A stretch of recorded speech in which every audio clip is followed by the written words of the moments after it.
Like I have an ANTIFA flag on my wall, and a student complained about that, and he said it made him feel uncomfortable. Well, this is meant to make fascists feel uncomfortable, so if you feel uncomfortable, I don't really know what to tell you. I don't think this guy has any right to stay out of prison.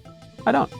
Of course, there's going to be terrorism in Afghanistan, there's going to be terrorism in Pakistan, there's going to be terrorism in Yemen, there's going to be terrorism in Africa, there's going to be terrorism in a lot of different places, okay? And we are going to have to be smart about how you fight it, when you fight it, what you do.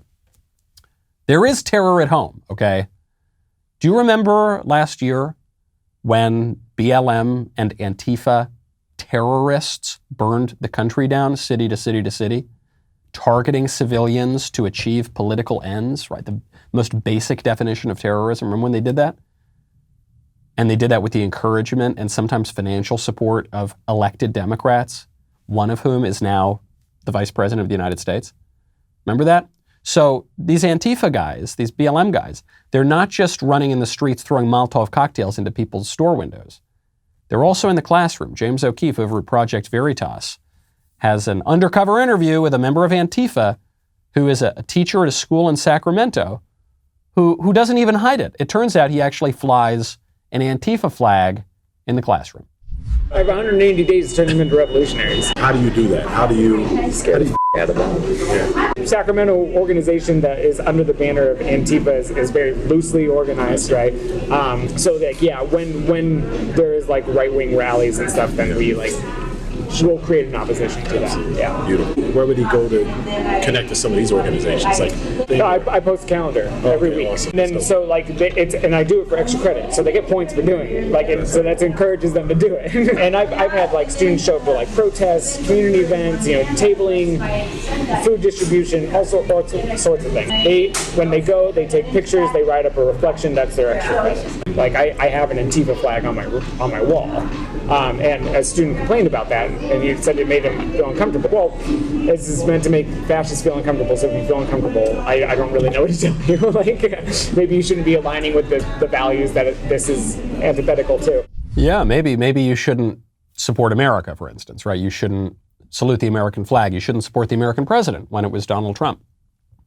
You shouldn't do that. If you do that, well, I guess you're just not going to align with our class, right? Yesterday I mentioned the teacher who has her students say the Pledge of Allegiance to the Pride flag. The Pride Progress flag, that's the new one with even more colors, and it's like sex and race and whatever. We'll get to her in a second. There is an update on her. She is like Uncle Sam compared to this guy. She's like George Patton, for goodness sakes, compared to this guy. I said with her that she should be fired, but she shouldn't be thrown in jail. She shouldn't be ostracized. This guy, I don't know. I think we should get a little tougher with this guy. I don't think like William F. Buckley Jr., founder of the post-war conservative movement, I don't think this guy has any right to stay out of prison. I don't. Certainly he should be fired. He should not be teaching. But if you're a member of Antifa, I don't think you really have a right to stay out of prison. I don't think you really have many rights at all. If you're a member of a terrorist organization that openly seeks to overturn our system of government and that has actively engaged in acts of terror and regularly does that, I don't think you have very many rights at all. Today you do. I mean, today you're much more protected than the average Trump supporter in the public square, in the sort of activism you can engage in, but I don't think that should be the case. And I think conservatives need to get a little bit tougher in the way that we write the law and enforce the law, in the way we engage in politics. I'm glad you liked that vid. I need you to do me a favor. Two favors, okay? One, leave a comment. Whatever, I don't care what the comment is, just leave it. Hey, Michael, nice hair, man. I say, what's going on, Michael? Thank you for doing that. Second, take out your phone, open up your podcast app. Here, I'll get mine out. Open up your podcast app. Go to Apple Podcasts or Spotify or Stitch or whatever. Click it. Okay, you there? All right. Type in The Michael Knowles Show. All right, you got it? You search, you see, they're probably going to suppress the results, but you know what the show is. You click it, click subscribe. I appreciate that. I appreciate you. Thank you. I'll see you next time.